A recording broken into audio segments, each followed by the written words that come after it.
Good morning વિદ્યાર્થી મિત્રો।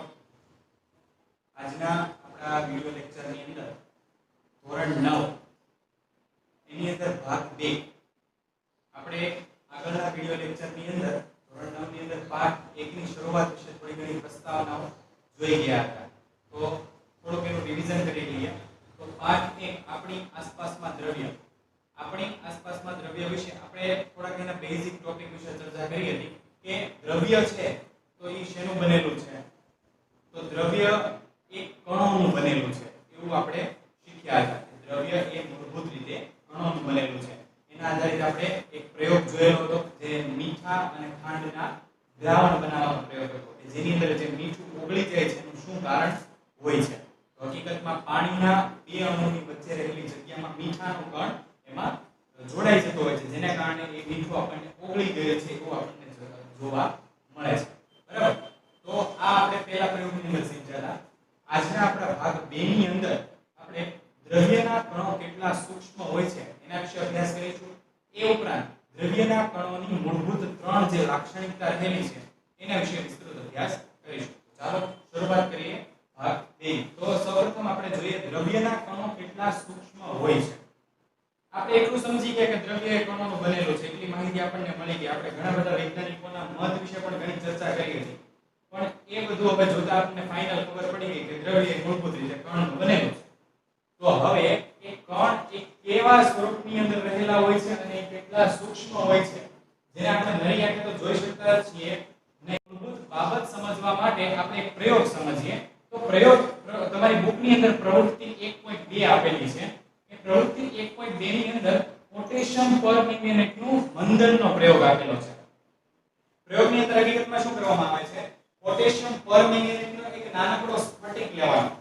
સ્ફટિક મતલબ એ એકદમ નાનકડો એનો ભાગ કે જેની અંદર આપણે એને પાણીની અંદર નાખવાની સાથે જે શું થશે ઓગળી જશે અને જેના કારણે પોટેશિયમ પર મેંગેનેટ છે કે ગુલાબી રંગનું દ્રાવણ બને।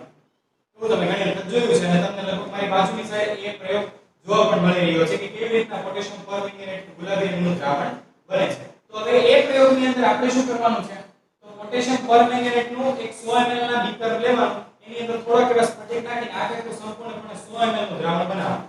હવે એના સિવાય બીજા 4 બીકર લેવાના। 4 બીકર લઈને સૌપ્રથમ પહેલું જે બીકર છે એની અંદર 10 ml જે આપણે આગળ સોલ્યુશન બનાવ્યું પોટેશિયમ પર મેંગેનેટનું 100 ml એમાંથી 10 ml લઈને એ બીજા નવા બીકરની અંદર નાખી દેવાનું અને બાકીનું 90 ml એમાં પાણી નાખવાનું। બરાબર। તો આ એના પછીનું પહેલું બીકર થયું। હવે એના પછી પણ હજુ એક સ્ટેપ આગળ વધવાનું। એ જે બીજું બીકર બની ગયું કે જેમાં 10 ml પોટેશિયમ પર મેંગેનેટ વાળું દ્રાવણ છે, 90 ml પાણી છે, એમાંથી ફરી પાછું 10 ml લેવાનું અને ત્રીજા બીકરની અંદર નાખીને ફરી પાછું 90 ml પાણી રેડી દેવાનું। એમ કરતા કરતા ફરી પાછું એક ચોથું બીકર પણ તમારે બનાવી દેવાનું। તો તમને અહીંયા આકૃતિની અંદર જોવા મળી રહ્યું છે કે ચારે ચાર બીકરના રંગ કેવા છે? જુદા જુદા છે। સૌપ્રથમ જે આપણે પહેલું બીકર બનાવેલું જે મૂળભૂત દ્રાવણ છે એનો રંગ એકદમ ઘાટો છે, મતલબ એમાં પોટેશિયમ પર મેંગેનેટના આપણે સ્ફટિકમાંથી જે દ્રાવણ બનાવ્યું એનો રંગ એકદમ ઘાટો છે, એકદમ વ્યવસ્થિતનો ગુલાબી રંગનો તમને જોવા મળે છે। પણ એના પછીના જેમ જેમ આપણે દ્રાવણ બનાવતા ગયા મતલબ શું કરીએ છીએ આપણે પોટેશિયમ પર મેંગેનેટના દ્રાવણનું મંદન કરીએ છીએ, એને મંદ બનાવીએ છીએ। તો જેમ જેમ આપણે એને મંદ બનાવતા ગયા એના રંગમાં કંઈક પરિવર્તન આવતું ગયું। હકીકતમાં શું થાય છે કે એ જે દ્રવ્યના કણો હોય છે આપણે દ્રવ્ય તરીકે અહીંયા શું લીધેલું છે? આપણે દ્રવ્ય તરીકે અહીંયા પોટેશિયમ પર મેંગેનેટ લીધેલો છે। તો એ પોટેશિયમ પર મેંગેનેટ હકીકતમાં એના કણ ધીમે ધીમે કરતા એની સંખ્યામાં શું થાય છે? ઘટાડો થાય છે। અને જે તમે સૌથી છેલ્લું બીકર લીધેલું છે એ સૌથી છેલ્લા બીકરમાં એકદમ તમને આછો રંગ જોવા મળે છે પણ રંગ ચોક્કસ જોવા મળે છે। એનો અર્થ એ થયો કે તમે નાનકડા એવા સ્ફટિકમાંથી પણ જો તમે દ્રાવણ બનાવશો અને એને પણ મંદ કરતા જશો તેમ છતાં પણ દ્રવ્યના કણની સંખ્યા ખૂબ જ વધારે છે અને એ ઉપરાંત એ એટલા સૂક્ષ્મ છે કે આપણે એને જોઈ શકતા નથી। બરાબર। તો આ પ્રયોગ ઉપરથી આપણે એ સમજ્યા। હવે આ જ પ્રયોગને આપણે થોડો અલગ રીતે પણ સમજી શકીએ કે જેની અંદર આપણે ડેટોલનું ઉદાહરણ લેવાનું। આ જ પ્રયોગની અંદર આપણે જેમ પોટેશિયમ પર મેંગેનેટ લીધું એમ થોડાક ml માં મતલબ 1 કે 2 ml શું લેવાનું? ડેટોલ લેવાનું।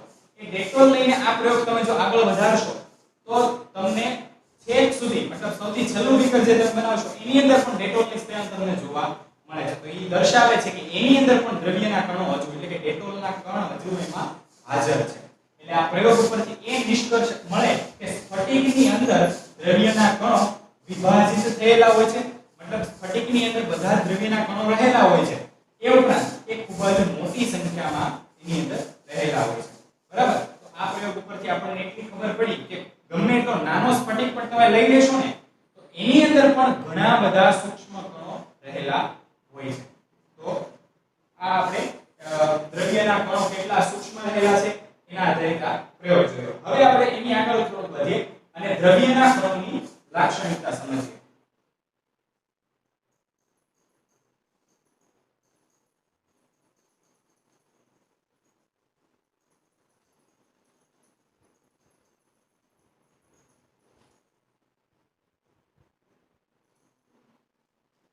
દ્રવ્યના કણોની મુખ્ય 3 લાક્ષણિકતા છે. એમાંનો પહેલી લાક્ષણિકતા એ છે કે દ્રવ્યના કણો વચ્ચે ખાલી જગ્યા રહેલી હોય છે. દ્રવ્યના કણો વચ્ચે ખાલી જગ્યા કે અવકાશ રહેલો હોય છે. હવે આ જે વાક્ય છે એ આપણે જ્યારે આપણો પહેલો ભાગ જોયો, મતલબ પહેલી પ્રવૃત્તિ જોઈ હતી, એની અંદર એ સમજી ગયા હતા કે જ્યારે આપણે મીઠા અને ખાંડનો પ્રયોગ કર્યો તો એ સમય દરમિયાન પાણીના બે અણુની વચ્ચે રહેલી જગ્યામાં મીઠા અથવા તો ખાંડના કણો એની અંદર જોડાઈ જાય છે, એની અંદર રહી જાય છે. તો જેના કારણે એ આપણને દ્રાવણ સોલ્યુશન એકદમ ક્લિયર બનેલું એકદમ તમને જોવા મળે છે. તો એ જે પ્રયોગ જોયો હતો એ જ હકીકતમાં એની દ્રવ્યના કણોની પહેલી લાક્ષણિકતા દર્શાવે છે કે દ્રવ્યના કણોની વચ્ચે ખાલી જગ્યાઓ રહેલી હોય છે.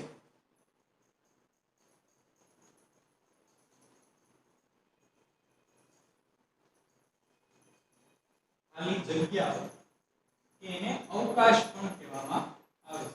અવકાશ રહેલો હોય છે. આનું ઉદાહરણ આપણે જોવું હોય તો અહીંયા કઈ પ્રવૃત્તિ 1.1 બીજી લાક્ષણિકતા જોઈએ. બીજી લાક્ષણિકતા ખાસ અગત્યની. બીજી લાક્ષણિકતા એમ કહે છે કે દ્રવ્યના કણો સતત ગતિશીલ હોય છે. દ્રવ્યના કણો સતત ગતિશીલ હોય છે. મતલબ દ્રવ્યના કણો ક્યારે એનો એક પણ કણ હશે તો એ સ્થિર નહીં હોય. ક્યારે એ પોતાની જગ્યા ઉપર કોઈ પણ રીતની ક્યાંક ગતિ કરતો હશે અથવા તો એ પોતાની રીતની ક્યાંક એમાં ઊર્જા પણ ધરાવતો હશે. તો એ લખે કે દ્રવ્યના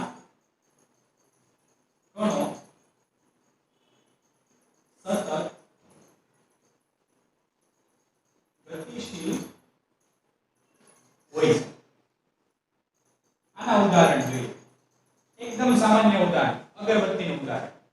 અગરબત્તી જ્યારે તમે સળગાવો છો એ સમય દરમિયાન માનો કે તમે કોઈ ખાલી રૂમ છે અને એ ખાલી રૂમના એક ખૂણાની અંદર તમે અગરબત્તી રાખી દીધી તો તમને શું એ રૂમના બીજા છેડા સુધી સુગંધ પહોંચે છે?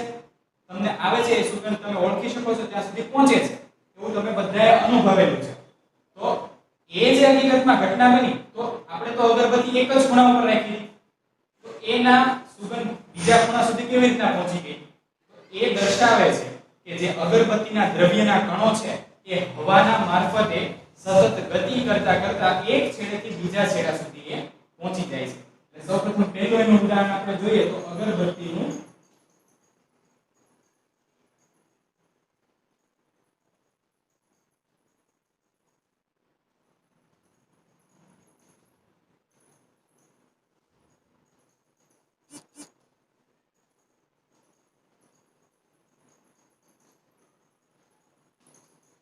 અગરબત્તીની સુગંધ રૂમમાં એક છેડેથી બીજા છેડે પહોંચે છે. તો એ દર્શાવે છે કે દ્રવ્યના કણો છે એ સતત ગતિશીલ છે. ત્યારબાદ બીજો એક પ્રયોગ જોઈએ. બીજો પ્રયોગ પણ એકદમ સરળ છે અને આ વસ્તુ લગભગ એવી છે કે જે તમે સામાન્ય જીવનની અંદર લગભગ બધી આ પ્રયોગો તમે અનુભવેલા છે. તમે ક્યાંક ને ક્યાંક કોઈ પણ જગ્યાએ જોયેલા છે એવા પ્રયોગ આપણે અહીંયા ધ્યાનમાં લઈએ છીએ. હવે બીજો પ્રયોગ એવો છે કે એની અંદર તમારે શું કરવાનું? બે બીકર લેવાના. બે બીકરની અંદર સંપૂર્ણપણે પાણીથી એને ભરી દેવાના. પાણીથી ભર્યા બાદ એક બીકરની અંદર શાહીનું લાલ અથવા ભૂરી જે કોઈ પણ શાહી હોય એનું એક ટીપું, માત્ર એક જ ટીપું તમારે એની અંદર નાખવાનું અને બીજું જે બીકર છે એની અંદર મધનું એક ટીપું નાખવાનું. એક બીકરની અંદર શાહીનું ટીપું નાખવાનું અને બીજા બીકરની અંદર મધનું ટીપું નાખવાનું અને બંનેને એવું લગભગ એવી રીતના તમારે ગોઠવણ કરવાની કે જેથી કરીને બંને ટીપાઓ એક સાથે બંને બીકરની અંદર જાય. હવે તમે અમુક સમય પછી અનુભવશો કે ધીમે ધીમે કરતા શાહીનું ટીપું છે એ એકદમ શું થાય છે આ સમગ્ર બીકરની અંદર ફેલાવા લાગે છે અને જ્યારે મધનું ટીપું એટલું ઝડપથી ફેલાશે નહીં. તો એને જો આપણે ફેલાતું જોવું હોય તો શું કરે તો લગભગ 1-2 દિવસ અથવા તો અમુક કલાકો સુધી તમે એ બીકરને કોઈ એક ચોક્કસ જગ્યા સુધી મૂકી રાખજો. તો અમુક સમયને પછી તમને એવું જોવા મળશે કે જે શાહી વાળું બીકર છે એ સંપૂર્ણપણે કેવું બની ગયું છે. તમે જો લાલ કલરની શાહી લીધેલી હશે સંપૂર્ણ બીકર તમને લાલ રંગનું જોવા મળશે અથવા તો ભૂરા રંગની શાહી લીધેલી હશે તો ભૂરા રંગનું બીકર જોવા મળશે. પણ મધનું જે ટીપું તમે નાખેલું છે એ બીકરની અંદર બહુ એટલી ઝડપથી તમને પ્રક્રિયા થયેલી જોવા મળશે નહીં. તો આ વસ્તુ દર્શાવે છે કે દ્રવ્યના કણો કેવા છે સતત ગતિશીલ છે. તો એ પણ પાછું એના દ્રવ્યના પ્રકાર ઉપર પણ આધાર રાખે છે. જો અહીંયા શાહીનું જે દ્રવ્ય છે એ થોડુંક અલગ પ્રકારનું છે મતલબ એક એની ઘનતા ઓછી છે. દળ ભાગ્યા કદનો ગુણોત્તર કેવો છે એનો ઓછો છે જેના કારણે સરળતાથી પાણીમાં વિભાજન પામી જાય છે. જ્યારે મધનો દળ ભાગ્યા કદનો ગુણોત્તર કેવો છે મતલબ ઘનતાનો ગુણોત્તર વધારે છે એટલે જેના કારણે ઝડપથી વિભાજન પામી શકતું નથી. તો આ પ્રયોગ પરથી પણ આપણે દ્રવ્યના કણો ગતિશીલ છે એની આપણે ખાતરી કરી શકીએ છીએ. ત્યારબાદ ત્રીજી પ્રવૃત્તિ આપેલી છે. ત્રીજી પ્રવૃત્તિની અંદર શું કરવાનું છે તો એક ગરમ અને એક ઠંડુ મતલબ એક ગરમ પાણીનું બીકર ભરેલું લેવાનું અને બીજું ઠંડા પાણીનું બીકર ભરેલું લેવાનું. એની અંદર તમારે કોપર સલ્ફેટ હોય તો કોપર સલ્ફેટ અથવા તો પોટેશિયમ પરમેંગેનેટનો ઉપયોગ કરવાનો. એની અંદર તમારે શું કરવાનું કોપર સલ્ફેટ અથવા તો પોટેશિયમ પરમેંગેનેટ બંનેનો એક એક કણ લેવાનો. કોઈ પણ એક બંનેના એક એક કણ લેવાના. એક કણ લઈને એની સપાટી ઉપર રાખવાના. કોની સપાટી ઉપર તો એક પહેલા તો ઠંડા બીકરની સપાટી ઉપર રાખશું અને બીજું છે એનું ગરમ બીકરની સપાટી ઉપર રાખશું. તો તમને થોડાક સમય પછી એવું લાગશે એ કણ છે એ પાણીની સપાટી પર શું કરે છે તરે તો છે પણ તરવાની સાથે સાથે કેટલી ગતિ પણ કરે છે. તો એ ગતિ કરવાનું મૂળ કારણ શું છે તો એ દ્રવ્યના કણોની લાક્ષણિકતા છે. તમે ઘણી વખત કોઈ પાણી બંધિયાર પાણી હોય તો એની અંદર પણ તમને ઘણી વખત આવું જોવા મળે છે કે નાના નાના દ્રવ્યના કણો પણ શું કરતા હોય છે ગતિ કરતા હોય છે.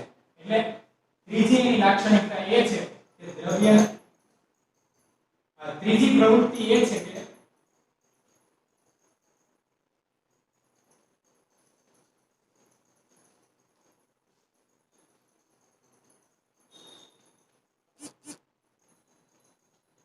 ત્રીજી પ્રવૃત્તિ કોપર સલ્ફેટ અથવા તો KMnO4 મતલબ કે પોટેશિયમ પરમેંગેનેટના કણની પાણીની સપાટી પર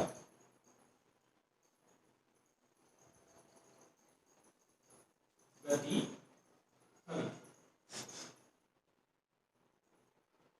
ઓકે. હવે આના ઉપરથી આપણે એવું સમજી ગયા કે દ્રવ્યના કણો કેવા છે ગતિશીલ હોય છે. જો એ ગતિશીલ હોય ને કોઈ આ કુદરતનો નિયમ છે અને ભૌતિક વિજ્ઞાનની અંદર પણ આવું આવે છે કે જે કોઈ પણ વસ્તુ ગતિશીલ હોય ને એ હંમેશા ગતિ ઊર્જા ધરાવતી જ હોય. શું ગતિ ઊર્જા ધરાવતી જ હોય. ગતિ ઊર્જા વિશે અથવા તો ઊર્જા વિશે આપણે આ જ ધોરણની અંદર 11મું ચેપ્ટર આપણને આપેલું છે કાર્ય ઊર્જા અને પાવર. તો એની અંદર ઘણી બધી વિસ્તારપૂર્વક આપણે ગતિ ઊર્જા સ્થિતિ ઊર્જા વિશે ચર્ચા કરીશું. પણ અત્યારે એટલું સમજીએ કે કોઈ પણ વસ્તુ જો ગતિશીલ હશે તો એ ચોક્કસપણે ગતિ ઊર્જા ધરાવતી હોય અને જો એ ગતિ ઊર્જા ધરાવતી હોય તો એ ચોક્કસ પોતાના સ્થાન પર ક્યાંક ગતિ દર્શાવતી હોવી જોઈએ. તમને મેં આગળના ભાગની અંદર એવું કીધેલું કે જ્યારે મીઠાનું દ્રાવણ છે એ સંપૂર્ણપણે ઓગળી ગયું છે પણ હજુ પણ તમે જો 2 ચમચી ભરીને વધારે મીઠું નાખો તો એ શું ઓગળે છે નથી ઓગળતું. પણ મેં ત્યારે તમને એવું કીધું હતું પણ જો તમે ગરમ કરો તો એ ઓગળી જાય છે. તો એનું કારણ શું તો એનું કારણ આ છે કે શું દ્રવ્યના કણો સતત ગતિશીલ હોય છે. હવે જેવા તમે એને ઊર્જા આપો છો શું આપો છો ઊર્જા આપો છો એ ઊર્જા કયા પ્રકારની છે ઉષ્મા ઊર્જા પ્રકારની છે. જો ઉષ્મા ઊર્જા પ્રકારની ઊર્જા આપશો તો એ પોતે તો ગતિશીલ છે એટલે થોડી ગતિ ઊર્જા એની પાસે છે. ઉષ્મા ઊર્જા આપતા એની ગતિ ઊર્જામાં શું થાય છે વધારો થાય છે જેના કારણે એનો દોલન મતલબ પોતાની સપાટી પર જે ગતિ કરે છે એ ગતિ કરવાની ઊર્જા એની શું થાય છે, તીવ્રતા એની વધી જાય છે, જેના કારણે સરળતાથી શું કરે છે, એ ઓગળી જતા હોય છે. તો એનું કારણ આ છે. તો એ આપણે દ્રવ્યના કણોની લાક્ષણિકતા પરથી સમજી શકીએ છીએ. ઓકે, તો ત્યારબાદ પ્રસરણની ઘટના વિશેની આપણે માહિતી મેળવીએ. તો પ્રસરણની વાત આપણને અહીં કીધેલી છે કે આ જે પ્રક્રિયાઓ થાય છે કે કોઈ પણ બે અલગ અલગ પ્રકારના દ્રવ્યો હોય તો એકબીજાની અંદર મિશ્ર થઈ જવા, એને આંતર મિશ્ર થવું એમ કહેવાય. તો આ પ્રક્રિયાઓની અંદર લગભગ આવું જ આપણને જોવા મળ્યું છે. તો એ ઘટનાને પ્રસરણ તરીકે ઓળખવામાં આવે છે. તો આ જે વ્યાખ્યા છે એ આપણે જોઈએ. પ્રસરણ બે જુદા જુદા પ્રકારના દ્રવ્યોના કણો એકબીજામાં આંતર મિશ્ર થવાની ઘટનાને પ્રસરણ કહે છે. આ વ્યાખ્યા તમારે ખાસ યાદ રાખવાની છે અને તમને પ્રશ્નોની અંદર આ પૂછાઈ પણ શકે છે. તો આ પ્રસરણની વ્યાખ્યાથી આ આપણા પાઠની પહેલી વ્યાખ્યા આવી. આના પહેલા આપણે એક દ્રવ્યની વ્યાખ્યા જોઈ ગયા હતા કે જે દળ ધરાવે અને જે જગ્યા રોકે છે, તો એને દ્રવ્ય તરીકે ઓળખવામાં આવે છે. એ પહેલી વ્યાખ્યા. ત્યારબાદ આ પાઠની બીજી વ્યાખ્યા એ છે પ્રસરણની વ્યાખ્યા. તો આ બંને તમારે ખાસ યાદ રાખવાની છે. બરાબર? તો હવે ત્યારબાદ આપણે એના પ્રસરણ વિશે થોડી ચર્ચા કરીએ. તો પ્રસરણ એટલે એક પ્રકારના દ્રવ્યના કણોને એકબીજાની અંદર મિશ્ર થવું. તો દ્રવ્યના કણોની લાક્ષણિકતા ઉપર જ આધારિત હોવાનું. તો દ્રવ્યના કણોની પહેલી લાક્ષણિકતા એ હતી કે દ્રવ્યના કણો સતત ગતિશીલ હોય છે. આ જે લાક્ષણિકતા છે એ ખાસ એને લાગુ પડે છે કે દ્રવ્યના કણો સતત ગતિશીલ હોય એટલે જેના કારણે જેમ એની ગતિ વધારે હોય, એમ એનું પ્રસરણ કેવું થાય, એકદમ ઝડપથી થશે. બરાબર? અને એ ઉપરાંત જેમ આપણે તાપમાન વધારીશું એમ એની શું વધે છે, ગતિ ઊર્જા વધે છે. ગતિ ઊર્જા વધે તો એની કણો સતત વધારે ગતિશીલ બનતા હોય છે અને તેના કારણે એનું પ્રસરણનો દર પણ કેવો વધે છે, ખૂબ જ વધી જતો હોય છે. તો આ એની આપણે વાત કરી. ત્યારબાદ ત્રીજી અને છેલ્લી લાક્ષણિકતા એ દ્રવ્યના કણો એકબીજાને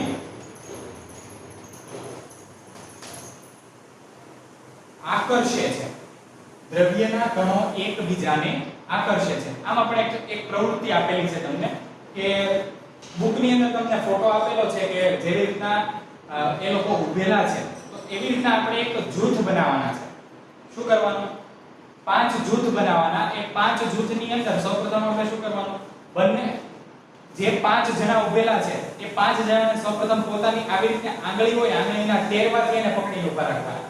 ત્યારબાદ માત્ર ખાલી આવી રીતના હાથ પકડીને ઊભા રાખવાના અને ત્યારબાદ ખભાથી ખભો એકદમ ભેગો કરીને એવી રીતના આપણે ઊભા રાખવાના. તો આ 3 રીતના ઊભેલા છે. ત્યારબાદ જે ચોથું જૂથ છે એને શું કરવાનું? એકદમ ઝડપથી દોડીને આવવાનું અને એ જૂથને તોડવાનો પ્રયાસ કરવાનો. વારાફરતી ત્રણેય જૂથને તોડવાનો પ્રયાસ કરવાનો. હવે તમે વિચારી શકો છો જે આંગળીના ટેરવાથી જોડાયેલા છે એ એકદમ સરળતાથી એકદમ છૂટી જશે. ત્યારબાદ તો કે હાથથી જોડાયેલા છે એ એકદમ સરળતાથી છૂટી જશે અને જેને સૌથી વધારે વાર લાગશે એવા કોણ છે? તો તે જે રીતના હાથ ખભાથી ખભા મિલાવીને જે રીતના ઊભેલા છે એમને સૌથી વધારે વાર લાગશે. શું કામ? તો કે કારણ કે એમના વચ્ચેનું આકર્ષણ કેવું છે? ખૂબ જ વધારે છે અને એ આકર્ષણને કારણે એમને કોઈ તોડી શકતું નથી.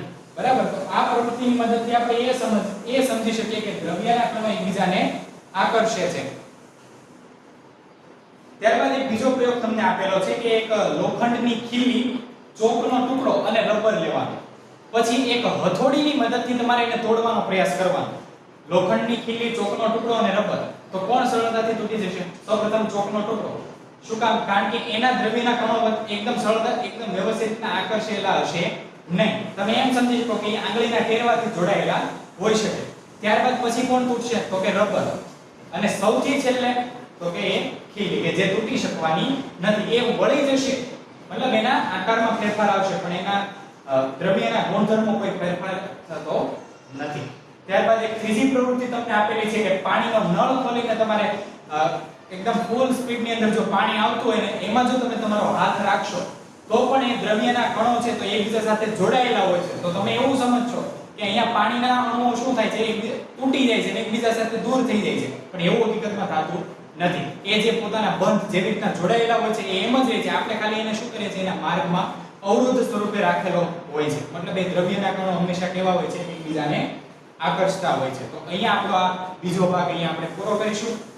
આ ભાગની અંદર આપણે ગણિત દ્રવ્યની ત્રણે ત્રણ લાક્ષણિકતાઓ વિશે જોઈ ગયા, ઉપરાંત એક પ્રયોગ જોઈ ગયા તો આ સમગ્ર પ્રયોગ વિશે તમારે ખાસ વાંચન કરવાનું છે અને બુક બનાવી લેવાની અને તેની અંદર તમારે ખાસ આ દ્રવ્યના કણોની ત્રણેય લાક્ષણિકતાઓ ઉદાહરણ સહિત તમારે યાદ રાખવાની રહેશે અને એક વખત લખવાની રહેશે. Thank you.